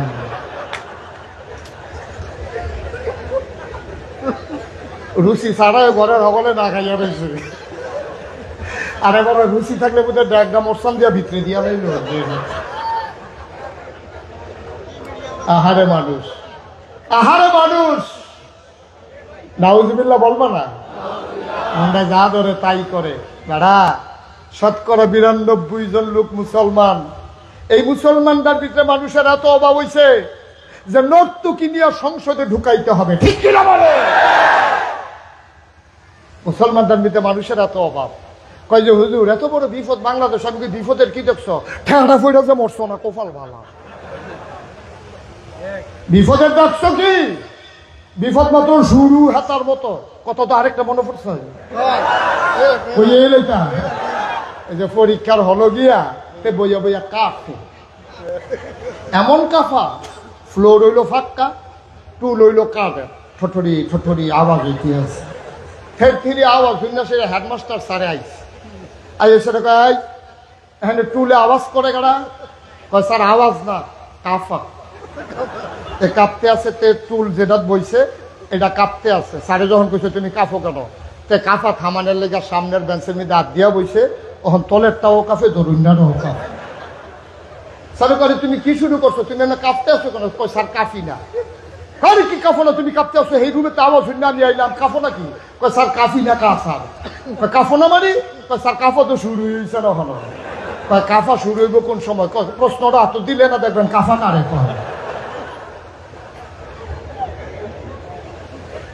নাউজুবিল্লাহ আস্তে কর জোরে কর নাউজুবিল্লাহ ভাই বাংলাদেশটা যে টিকা রয়েছে আল্লাহ দেখা হলো রাখছে আমরা শেষ নবীর উম্মত নবী যে একটা দোয়া করে দিয়া গেছিল আল্লাহ আমার উম্মতে যত গোনা করুক আমার সমাজে লজ্জা দিয়েন না কারণ এই সমাজের ভিতরে মানুষটা লজ্জা পাইলে আমি নবীর শরম হবে এই জন্য আল্লাহ বাঁচাই রাখছে না হইলে আমরা মানুষের যেই মিশা কথা শিখছে তার লুঙ্গি হুদুদি খুল্লা পড়ে গেল ঠিক কিনা কম নির্বাচনে দাঁড়াইলে একরকম ফাঁস করে সারলে তাই না আরেক রকম ঠিক কিনা কম আর ফার্স্ট তো লাগে না ফার্স্ট লাগে না আমি সান্দিনে এক মাহফিলও কইছিলাম ভাই ও ভাই আমার দেশের মুসলমান আমি যখন কইছি যে আপনারা কিন্তু বুড়ার বাক্স লইয়া দৌড় টোড় দিবেন না একবার লাভ দিয়ে কেউ হুজুর বাক্স লইয়া দৌড়াদৌড়ি হন নাই আমি আও আছে তারা তো আও নাই আমি কতভাবে বুঝাইলাম যে বাক্স লইয়া দৌড়াদৌড়ি করেন না সবাই মিল্লা দাঁড়াই গেছে হুজুর ফাওয়াজ করেন না বাক্স লইয়া দৌড়াদৌড়ি হনার চলে না আমি কইছি চলে তারা কয় চলে না পরে এক মুরব্বী রেজে গেলাম ভাই আমি দি কই বাক্স লইয়া দৌড় দেয় তারা দি কয় দেয় না মুরব্বী আমার দিকে চাইয়া হাসি দেয়া কয় হুজুর বাক্স লইয়া দৌড় দিব কি তো বউডে তো নাই ভোট থাকলে না দৌড় দিত আগে কারবার সেটা লইলে বাক্স লইয়া দৌড় দেওয়া দরকার নাউজুবিল্লাহ আস্তে কম আমরা মুসলমান না আমরা মুসলমান লজ্জা লাগে না শরম লাগে না আমাদের শরম আছে লজ্জা আছে শতকরা ৯২ জন লোক মুসলমানদের দেশে আলেম ওলামা দেখলে টিটকারি মারে মস্কারা করে ওলামায়ে কেরামকে ফাঁসি কাস্টে ঝুলায় ওলামায়ে কেরামকে রাজাকার ট্যাগ লাগাইয়া সমাজ থেকে আলাদা করতে চায় আমি বলি রাজাকারের খেলা শেষ এই দিন আর নাই অনেক হয়েছে দেশটার ভিতরে দুটো ভাগ করার জন্য ভাগ করলে সুবিধা তো ভাগ করলে অনেক সুবিধা এই ভাগ করার জন্য যা ইচ্ছা তাই করেছে আমি বলেছি স্পষ্ট করে বলেছি হামলা হবে আমরা আগেই বলে দিয়েছিলাম জেল জুলুম নির্যাতন হবে প্রয়োজনে জীবন দেওয়া যাবে ইমান দেওয়া যাবে না রাজি আছো কিনা হাত তুলে দেখা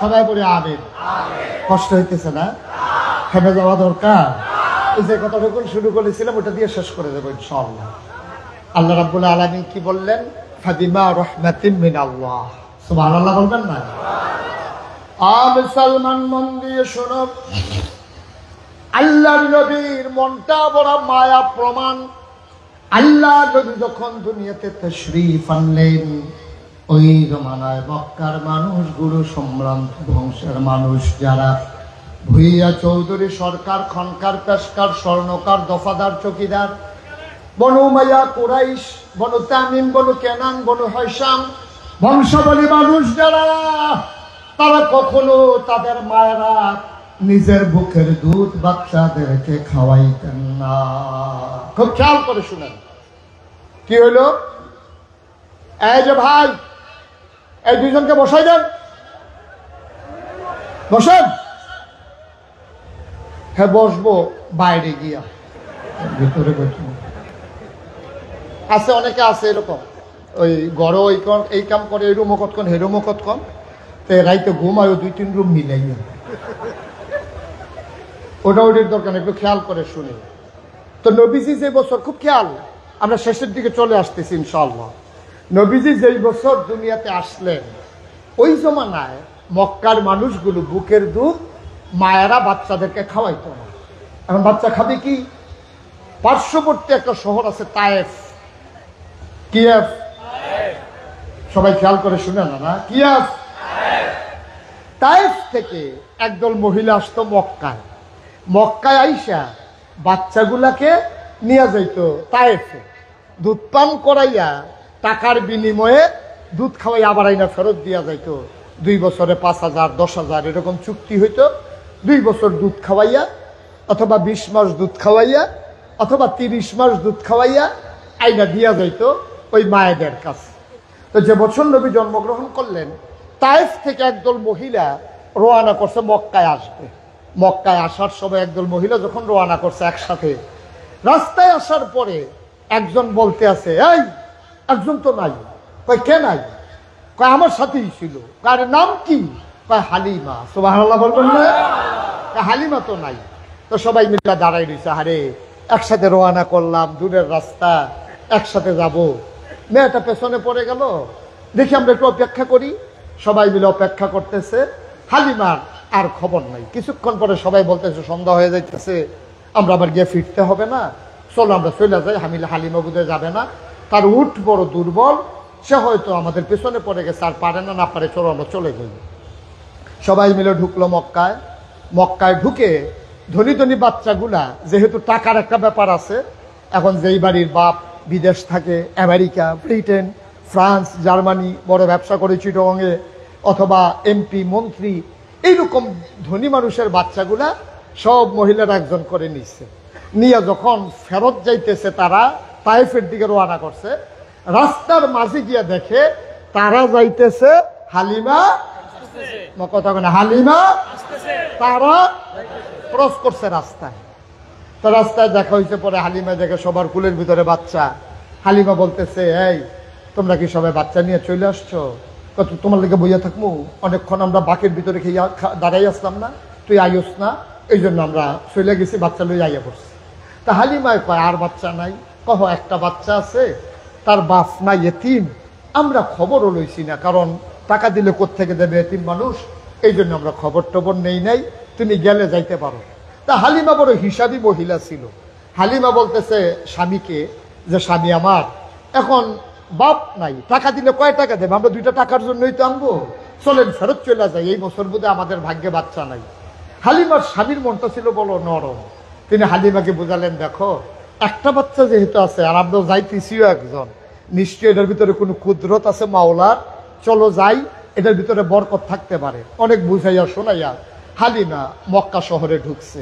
ঢুইকা কাবাঘরের কেনারে যখন গেছে, গিয়া দেখে যে হুজুর দাঁড়াই রয়েছে।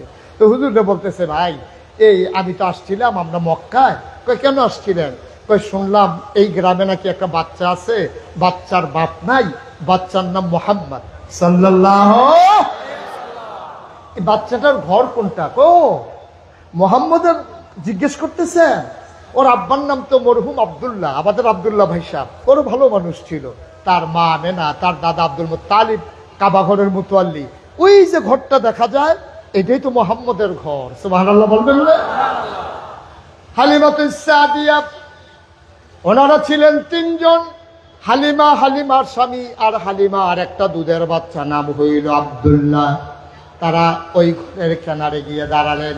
হালিমা বললেন, স্বামী আমার, এই আমেনার ঘরের ভেতরে কোনো পুরুষ নাই, আপনি অন্য পুরুষ ঢোকা ঠিক হবে না, আপনি একটু বাইরে যান, আমি ভেতরে যাই, বাচ্চাকে দেখে আসি, পছন্দ হইলে নেব, হইলে না।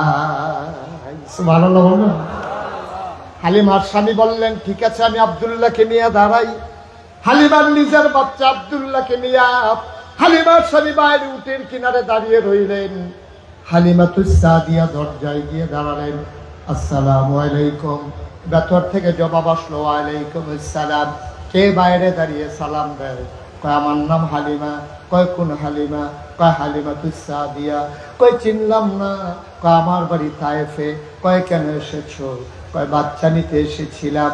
এবার ভেতর থেকে আমেনা কয়, হালিমা গো, ও হালিমা, সকাল থেকে কত মানুষ বাচ্চা নিয়ে গেল, আমার বাড়ির সামনে দিয়ে গেল, উটের পায়ের শব্দ শুনলাম, বাচ্চার ওয়া ওয়া কান্না শুনলাম, একজন মানুষ খবরও নিল না, ডাক দিয়ে জিজ্ঞেস করলো না, তোমার বুঝি আমার বাচ্চার জন্য বড় মায়া লাগছে গো হালিমা?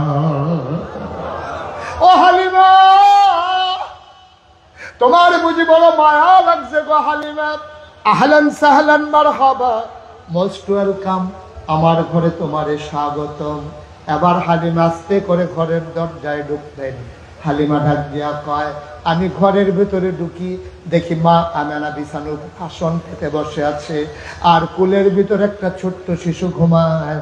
এমন একটা সাদা রুমাল, এমন একটা সাদা রুমাল দিয়া বাচ্চার মুখটা এমন করে ঢাকা। সুবহানাল্লাহ বলবেন। আমি বললাম, হালিমা, ওই আমেনা আমারে ডাক দিয়া কয়, হালিমা বাচ্চা কি নিতে চাও? হালিমা ডাক দিয়া কয়, আমেনা বাচ্চার আগে দেখতে চাই, পছন্দ হলে নেব, নাইলে নাই। হালিমা আমেনা ডাক দিয়া কয়, খেনাও নয়ন ভরে। এবার হালিমা ডাক দিয়া কয়, দেখবো কেমনে? রুমাল দিয়ে ঢেকে রাখলে। কেমনে দেখবো? তুমি যদি এমন করে রুমাল দিয়ে বাচ্চার মুখ ঢেকে রাখো, আমি দেখবো কেমনে? কথা শোনার সাথে সাথে আমেনা টান দিয়ে মুখের পর্দা সরিয়ে দিলেন। হালিমা কয়, খোদার কসম, আমি জীবনে অনেক বাচ্চা দেখেছি, আমি অনেক শিশু সন্তান দেখেছি, খোদার কসম আমেনার কোলে মোহাম্মদের মতো এত সুন্দর বাচ্চা আমি আর জীবনে দেখি নাই।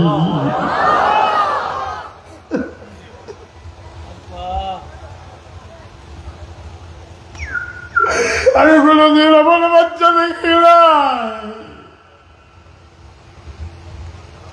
পৃথিবীর সকল মানুষ মিলে কয়, হালিমা কথা বলতে সাবধানে বইল, তুমি বলতেছো এমন মানুষ তুমি দেখো নাই। হালিমা গো, এমন মানুষ তুমি দেখবা কেমনে? মোহাম্মদের মতো মানুষ দ্বিতীয় আমার আল্লাহর একটাও বানায় না।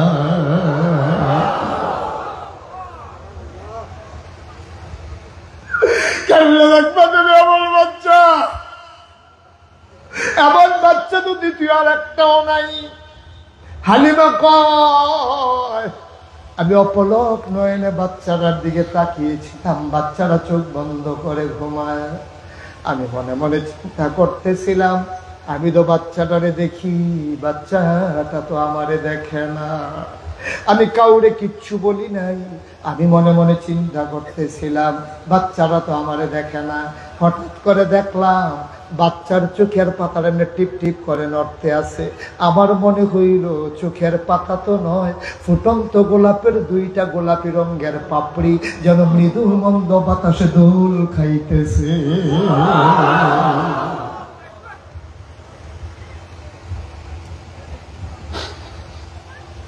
চোখ দুইটা তার খুলে গেল, আমার বাচ্চাটা আমার দিকে তাকাইল, আমিও তাকিয়ে আছি বাচ্চার দিকে, শিশু মোহাম্মদ আমার দিকে তাকিয়ে আছে।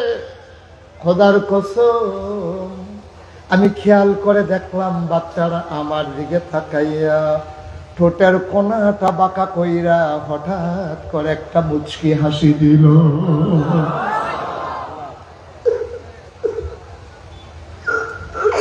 হাসির সাথে সাথে আমার মনে হইল আমার কলিজাটা দুইটা ভাগ হয়ে গেছে।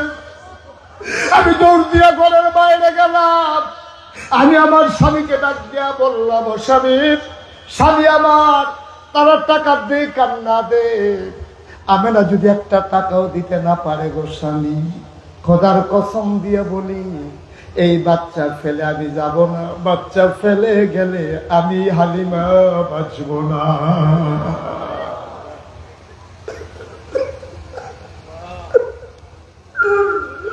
আমি বাঁচব না, আমি বাঁচব না, আমি বাচ্চা নেবই নেব, টাকা দিলে দেখ না দিলে নাই। হালিমার স্বামী ডাক দেয়া কয়, হালিমা ও হালিমা, মন চাইলে নিয়ে নাও, আমার কোনো বাধা নাই। এবার হালিমা দৌড় দিয়া ঘরে ঢুকলেন, কয় আমেনা আমেনা গো, পারলে টাকা দিও না, পারলে নাই, পারলে টাকা দিও না, পারলে নাই। আমিনা, দয়া করে বাচ্চাটা আমার কুলে দাও, আমি বাচ্চারা আমানতদারির সাথে রাখবো। আমেনা ডাক দেয়া কয়, হালিমা, এটা তো একটা আজব বাচ্চা গো হালিফা, তুমি তো এই বাচ্চার সম্পর্কে কিছুই জানো না, এটা বড় আজব বাচ্চা গো। এ বাচ্চা যখন পেটে এসেছে, বাচ্চা যখন পেটে আসে, মায়েরা খাইতে পারে না, বমি বমি ভাব হয়, মাথা ঘুরায়। খোদার কসম, আমার মোহাম্মদ যখন পেটে এসেছে, আমি টেরে পাই নাই আমার পেটে বাচ্চা আছে নাকি না। বাচ্চা দুনিয়ায় আসার সময় কত মায়েরা বেহুশ হয়ে যায়, চিৎকার করে, টেনে টেনে নিজের চুল ফেলে, ছিঁড়ি ফেলে। ও হালিমা, এই বাচ্চা বড় আজব বাচ্চা গো। ও হালিমা, এই বাচ্চাটা বড় আজব বাচ্চা। এই বাচ্চাটা যখন দুনিয়াতে আসে, আর একটা পিঁপড়া কামড় দিলে আমি টের পাই। খোদার কসম, আমার মোহাম্মদ যখন দুনিয়াতে আসে, আমি একটা পিঁপড়ার কামড়ের মতো টের পাই নাই। হালিমা, হালিমা গো, এই বাচ্চারা বড় আজব বাচ্চা গো হালিমা। সে যখন দুনিয়াতে এসেছে, এই চাঁদের টুকরা সন্তান আমার, তার বাপ নাই। জন্মের আগেই তার বাবা হারিয়ে ফেলেছে, তার বাপ তারে দেখে নাই, মোহাম্মদও তার বাবারে দেখে নাই। আমি মহিলা মানুষ, আমি মোহাম্মদের একটা কাগজের ফুল কিনে দিতে পারি নাই, একটা খেলনা কিনা দিতে পারি নাই। আমার বড় আক্ষেপ গো হালিমা, আমি কেমন মা, আমার বাচ্চার জন্য আমি একটা খেলনা কিনা দিতে পারলাম না। হালিমা, ও হালিমা, আমার মনে বড় আক্ষেপ। একদিন আমি তারে ঘুম পাড়াইয়া গোসলখানায় ঢুকেছি। খোদার কসম, আমি তারে ঘুম পাড়াই দিলে সে নড়াচড়া করে না, দুধ খাওয়াইলেও কান্দে না, না খাওয়াইলেও কান্দে না। খিদা লাগছে কি লাগে নাই আমি বুঝি নাই, আমি টাইম করে করে তারে বুকের দুধ খাওয়াই। হালিমা, ও হালিমা, আমার এই মোহাম্মদ ঘুম পাড়াই দিলে সে নড়াচড়া করে না। খোদার কসম, আমি তারে ঘুম পাড়াইয়া হাম্মামে ঢুকেছি গোসলখানায় গোসল করার জন্যে। গায়ের ভিতরে যখন পানি ঢেলে দিয়েছি, হঠাৎ করে টের পাইলাম ঘরের ভেতরে যেন আমার মোহাম্মদ নাড়াচাড়া করে, পাগুলা যেন নড়ে, হাতগুলা যেন নড়ে। আমি ভয় পেয়ে গেলাম, আমার মোহাম্মদ তো ঘুমের ভিতরে নড়ে না, কে নড়ে? আমি জানালা খুলে ফাঁক দিয়ে তাকাইয়া দেখি আমার মোহাম্মদ হাত পা গুলা নাড়তেছে, খিলখিল করে হাসতেছে, আর হাত দিয়া কি যেন ধরতেছে। আমি উপরের দিকে তাকাইয়া দেখি আমি মোহাম্মদ একটা খেলনাও কিনা দিতে পারি নাই। আমার মাওলা তার খেলনার বাকি রাখে নাই। আকাশের চাঁদ আর আকাশের তারাগুলা মোহাম্মদের খেলনা বানাইয়া হাতের নাগালে পাঠাই দিছে।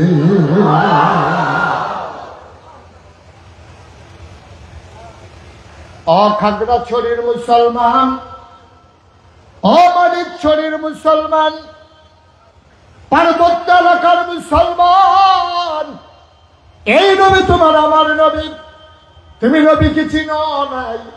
হালিমা ডাক দেখো, আমেনা বাচ্চারে কুলে দাও। হালিমা আম্মা বললেন ফি আমানিল্লাহ, বাচ্চা কুলে দিলেন।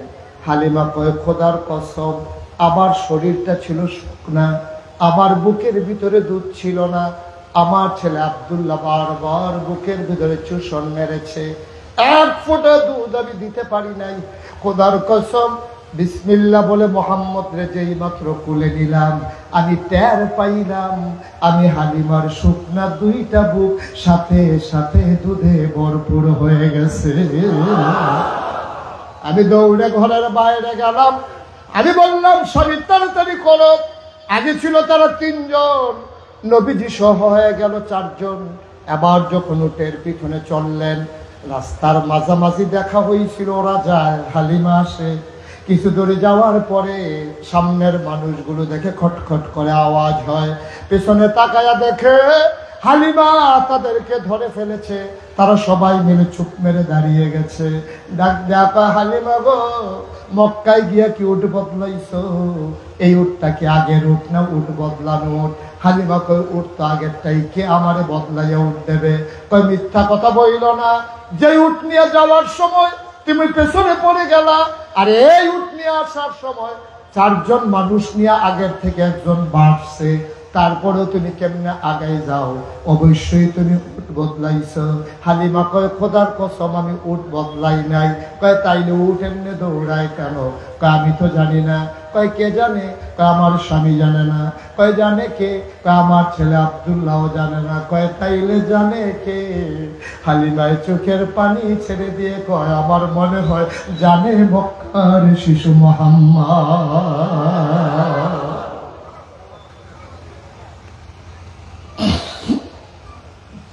আমি নবীকে মানি, আমি নবীর কথা মনে হইলে দুরূদ পড়ি, আমি নবীর নামে সালাম পাঠাই। এটারে নবীরে মানা কয় না রে ভাই।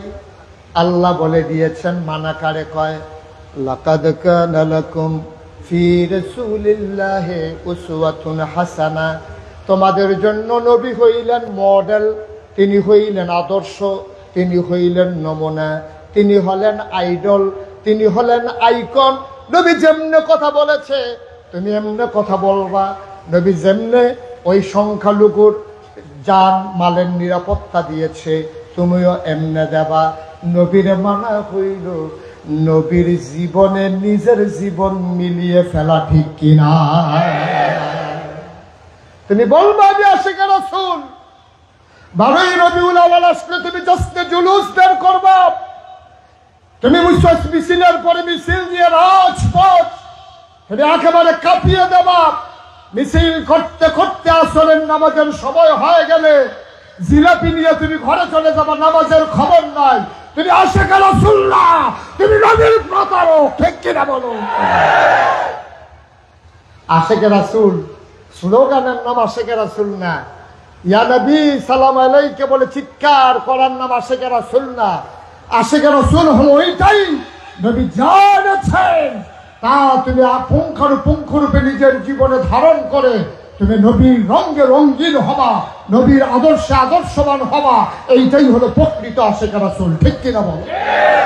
তোমার কথা হবে নবীর মতো, তোমার লেনদেন হবে নবীর মতো, তোমার আচরণ হবে নবীর মতো, তোমার সুরত, তোমার সিরত সবগুলোই হবে নবীর মতো।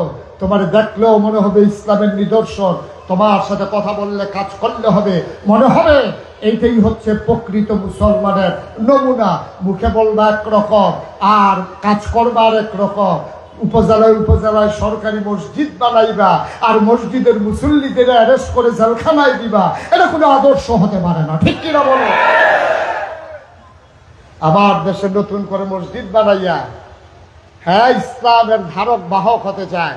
এখন মসজিদ গুলো বানানো হয়েছে, মসজিদের মুয়াজ্জিন নাই, ইমাম নাই, মুসল্লি নাই। নিয়োগ দেওয়ার সময় কইয়া দেয় ওই আয়াতগুলাই বলবেন যে আয়াতগুলো আমারে পায় না, ভণ্ড প্রতারক, ঠিক কিনা? সুতরাং আদর্শ হচ্ছে ওটাই। এই আদর্শ মানতে গিয়া নবীর রঙে জীবনকে লাগাতে গিয়া আমি বারবার বলেছি টিটকারি আসবে, মস্করা আসবে, যে জুলুম নির্যাতন হবে। মনে রাখবো দ্বিতীয়বারের মতো আমার সোনার ছেলেরা বুকের তাজা রক্ত দিয়ে 2024 সালের 5ই আগস্ট যে নতুন সূর্যটাকে এনেছে, এই সূর্যকে ডুবতে দেওয়া যাবে না, ঠিক কিনা বলো? মনে রাখবা এই যারা এইরকম একটা পাপের রাজত্ব কায়েম করলো, যারা আজকে হারিয়ে গেল ইতিহাসের রাস্তা করে, কেউ তাদেরকে তাড়িয়ে দেওয়া লাগে নাই। তারা নিজেরাই মনে করেছে থাকার কোনো সুযোগ নাই, ঠিক কিনা? একটা দুঃখ তাদেরকে বলে নাই যে তোমরা চলে যাও। তারা নিজেরাই জানে যেই কাম করছি ফাইলে উদাম কইরা সিহন জিংলা দিয়া ফটফাট ফটফাট, ঠিক কিনা? সেটা কেউ ধমক দেওয়া লাগে নাই, বলাও লাগে নাই, কারণ আমি তো জানি আমি কি করছি, ঠিক কিনা? কথা ঠিক কিনা? সুতরাং খুব সাবধান, খুব সাবধান, খুব সাবধান, চিন্তা করে চলা লাগবে। একবার আমাদের এলাকায় এক ব্ল্যাক দাগ তারে যখন চিনি লইয়া দৌড়ান দিছে, সে দৌড় দিকে ফানিতে মালাইছে। বিজিবি আর নামে না, বিজিবি তাকাই রয়েছে, হাতে ফানি নিতে নেমে হাসতে আছে।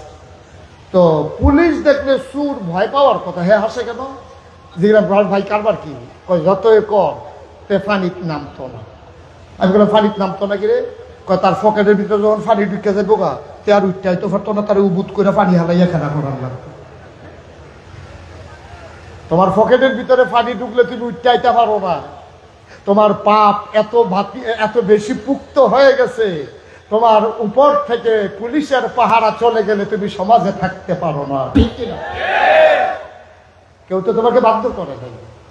এর থেকে শিক্ষা নিয়ে আমাদেরকে চলতে হবে। খোদার কসম মনে রাখবা, যদি আমরাও তাদের মতো হয়ে যাই, আমরাও যদি আবার বাস স্ট্যান্ড গুলো চাঁদাবাজির জন্য দখল দেই, আমরাও যদি আবার সিএনজি স্ট্যান্ড গুলোকে চাঁদা তোলা শুরু করি, আমরাও যদি আবার থানায় দালালি শুরু করি, তাহলে তাদের চাইতে খারাপ পরিণতি হবে আমাদের। ঠিক কি না?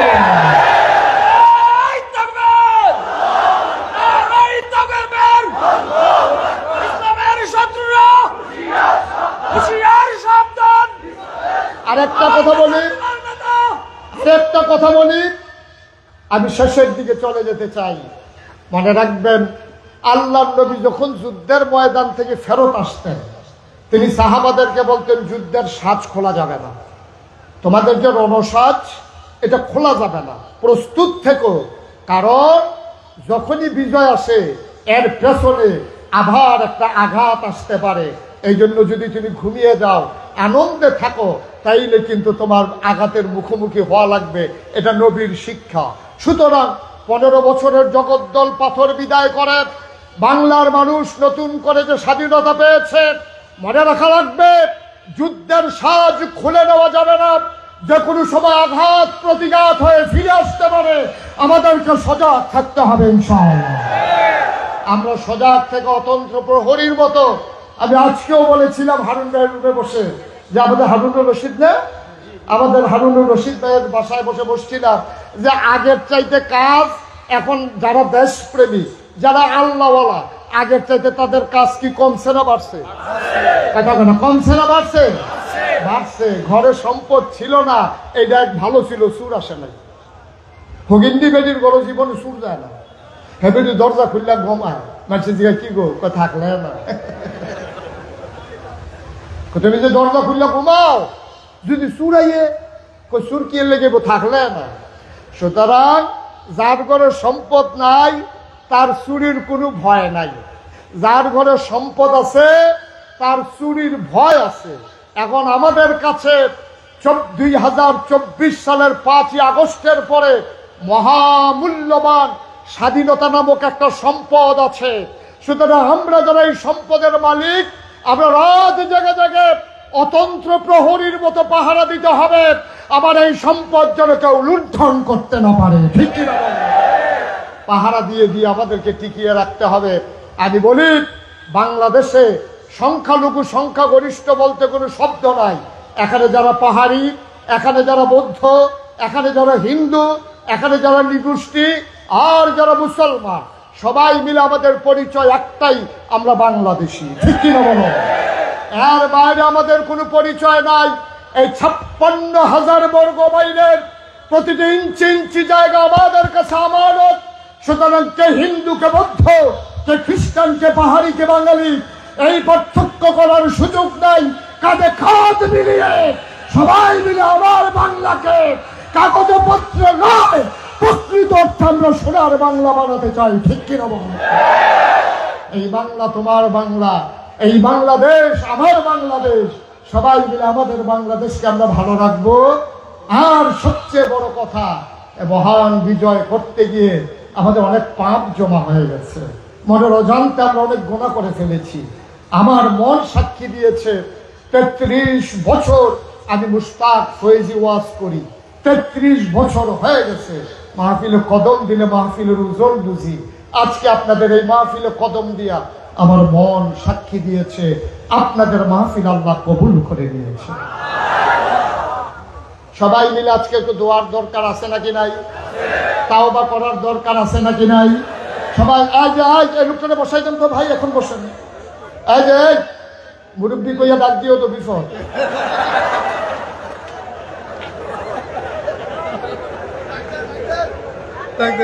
আমার মনে উনি ডাক্তার লেগে এরকম করছে, ওই কি তার এত লড়ি ডাক দি দেয় না। হ্যাঁ কয় আমি যেহেতু মুরব্বী না ডাকও দিত না। আমিন কর। আমরা সবাই মিলে তওবা করার দরকার আছে নাকি নাই? আমাদের গুনাহ আছে নাকি নাই? আমি এতক্ষণ কাউকে বসতে বলি নাই। আমি জেনেছি যতটুকু জায়গা ছিল আপনারা ফিল আপ করে নিয়েছেন, কিন্তু এখন যেহেতু তওবা করব, আমি বিনয়ের সাথে অনুরোধ করবো একটু